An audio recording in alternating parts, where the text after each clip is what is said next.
Let's talk about conflict and violence among men. Magbokini you. Why do we fight among ourselves? If a man steps on my shoe and I say, my guy, what's going on? And he say, apologize. I say, okay, all right, it's good. Or I just say, oh, my bad. And we just look each other the wrong way and just say, you dey crazy? Why they look me like that? What do we benefit out of conflict among ourselves as men? Let's explain. Let's talk about that for a second. Men, where we come from, because it's different in the United States where I reside in.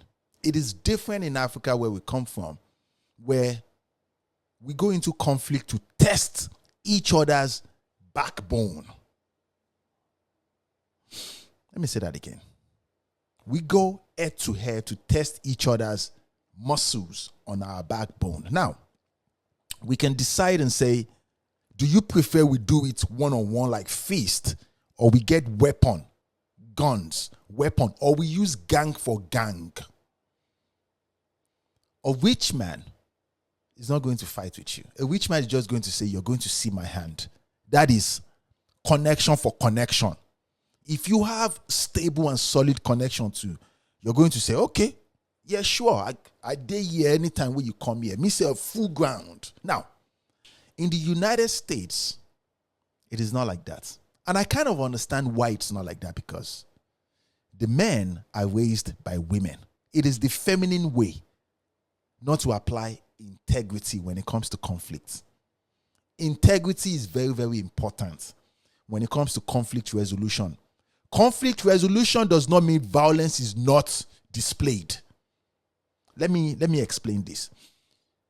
Let's do one-on-one fist fight. You dey crazy, and we go outside and we do one-on-one fist fight. If one is fucking up the other one, in the United States, the one that is being fucked up will go get a gun and shoot that one that is taking lead. That is a weak move. That is a feminine move. Why do we go into conflict resolution? So other people that are watching around can attest to your strength. You don't have my respect if you don't apply integrity when it comes to conflict resolution. You said we should do one-on-one fight, which is fist, one-on-one. Connection for connection. But because you're getting fucked up, another thing that is, okay, but because you're getting fucked up, you summoned your friend that is in the crowd to come and join so they can gang up on. That is not good. It's very, very common in the United States, and I see it a lot. And we must see all these weak men. They are very loud. They are men, oh. These are able men. But self-defense, zero. And zero. They don't know how to fight. They don't know how to talk. They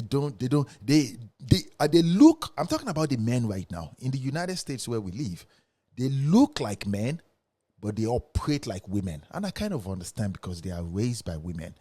You know, these are the guys that when they are talking to you, they are talking to a man, you fold your hands like this. Imagine standing in my presence, folding your hands like this. You don't understand. Because men all around the world, we have universal language. You don't stand in the presence of another man, folding your hands like this. You don't overtalk another man when another man is talking. And if you are to overtalk another man, you say, my apologies, man, or excuse me. Apologize for doing it. That means it is urgent for what you have to say. It is common sense. This is respect. That is why a 7-foot guy that weighs, he will never challenge, just go and pick on a man that is 5 feet because he's short. Because men, we size our power up differently. So, if you still struggle with this is an opportunity for you to make amendments. Don't go out there and just go and do stupid things just because you think you're the man. This is real life. Oh. Men in the United States are not that different from men in Africa.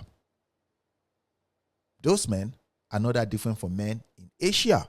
Indian, Chinese, Japanese, all men speak universal, non-verbal language.